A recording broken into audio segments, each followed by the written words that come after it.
ადგილი, სადაც სამსახური შეიძლება მოძებნოთ, დღეს სასტუმრო მეტეხში დამსაქმებლები დასაქმების მსურველებს ხვდებიან. ტურიზმის კარიერი ამ სახელწოდების კვირეულის ფარგლებში დაინტერესებულ პირს საშუალება აქვს ტურიზმის სფეროში ვაკანტური ადგილები დაიკავოს. რა სპეციალობებზია ყველაზე დიდი მოთხოვნა, ქეთი ხიდიშელი ამბობთ. აპლიკაციაში შევსებთ იმის მიხედვით, თუ ხართ დაინტერესებული. ჩვენ ვაკანსებს თავაზობთ როგორც ქართულ რესტორნებში, ასევე ევროპული და ასევე აზიური სტილის რესტორნებში. მომსახურე პერსონალი ქართული და უცხოური რესტორნებისთვის, ზარეული და მენეჯერი. სამსახურის მაძიებლები ახლა გასაუბრებას გადიან. კომპანია M Group-ს კონკურსით 15 ვაკანტურ სამუშაო ადგილზე აქვს გამოცხადებული. საქართველოში პირველად კარიერის დღე იმართება. ეს დასაქმების მსურველებს საშუალებას აძლევს დამსაქმებელს პირადად შეხვდნენ, გასაუბრება გაიარონ და სამუშაო იშოვონ.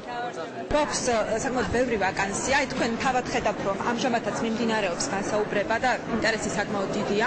ჩვენ გვაქვს ვაკანსიები როგორც M Group-ის ქართულ და ევროპულ რესტორნებში, საქართველოს მასშტაბით, თქვათ, ყვარელში და ძალიან მნიშვნელოვანია ეს ფაქტი, რომ M Group-ი ჩართული ამ პროცესში და ჩვენ ხელს უწყობთ მოქალაქეების დასაქმებას. გამზადეს გასაუბრების წინ, როგორ უნდა მოვიქცეთ, რა უნდა გავაკეთოთ გასაუბრებას და ასე შემდეგ. ნამდვილად არ მქონდა ეს გამოცდილება და მოხარული ვარ, რომ შევიძინე და რა ვიცი, იმედი მაქვს დასაქმების. იქიდან გამომდინარე, რომ აქ არის ძალიან სერიოზული კომპანიები წარმოდგენილი და არის შესაძლებლობა, რომ უშუალოდ გაესაუბრო მათ წარმომადგენლებს და დაუტოვოს CV. ვფიქრობ, რომ რაღაც შანსი მაინც არის და შესაძლებელია, რომ დავსაქმდეთ.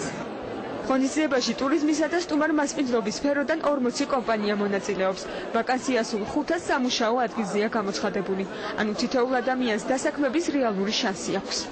ავიაცია მაინც სპეციფიური სფეროა, ჩვენ გვაქვს ვაკანსიები მფრინავების, ბორტგამყროლის, ავიატექნიკოსების თანამდებობებზე, ასევე ჩვენი იკვების ობიექტი გვაქვს, სადაც მცხოვრებლებიც გვესაჭიროება და სწორედ აი ამ ადამიანებს დღეს ველოდებით, რომ წარმოადგინონ საკუთარი CV-ები. ძირითადი შეთავაზება ეს არის გიდების სამუშაო, ანუ მომსახურების გუნდის სამუშაო, გიდები, მძღოლები და ასე შემდეგ და სეზონის განმავლობაში ტურისტულ სეზონზე ჩვენ ვასაქმებთ 100-ზე მეტ ადამიანს შემიძლია ვთქვათ, ეს არის კონტრაქტორები, გიდად მომუშავე ადამიანები. კარიერის დღეს წინ უსწრებდა ტურიზმის კარიერის კვირეული. 6 დღის განმავლობაში დასაქმების მსურველებს სპეციალური ტრენინგები ჩაუტარდათ. შეისწავლეს CV-სა და სამოტივაციო წერილების შედგენა. უკეთ გაეცნენ ტურიზმისა და სტუმარ მასპინძლობის სფეროებს. დღეს კი დამსაქმებლის წინაშე ამაღლებული კვალიფიკაციით წარსდგნენ. დღევანდელ დღეს ტურიზმი გახდა ძალიან პოპულარული, დასაქმების მხრივ და დასაქმებთა რაოდენობა იზრდება და აქედან გამომდინარე მნიშვნელოვანია, რომ ყოველი ეტაპს იცნობდნენ, როგორ უნდა შეიქმნა წარმატებული კარიერა ტურიზმის სფეროში და დღევანდელ დღეს უკვე კონკრეტულად შეუძლიათ შეხვდნენ დამსაქმებლებს და რეალურ ვაკანსიებზე თავიანთი ავტობიოგრაფიები დატოვონ. ღონისძიებაში მონაწილეობა 2500 ადამიანმა მიიღო. ტურიზმის კარიერის კვირეული ამიერიდან საქართველოში ყოველ წელს გაიმართება.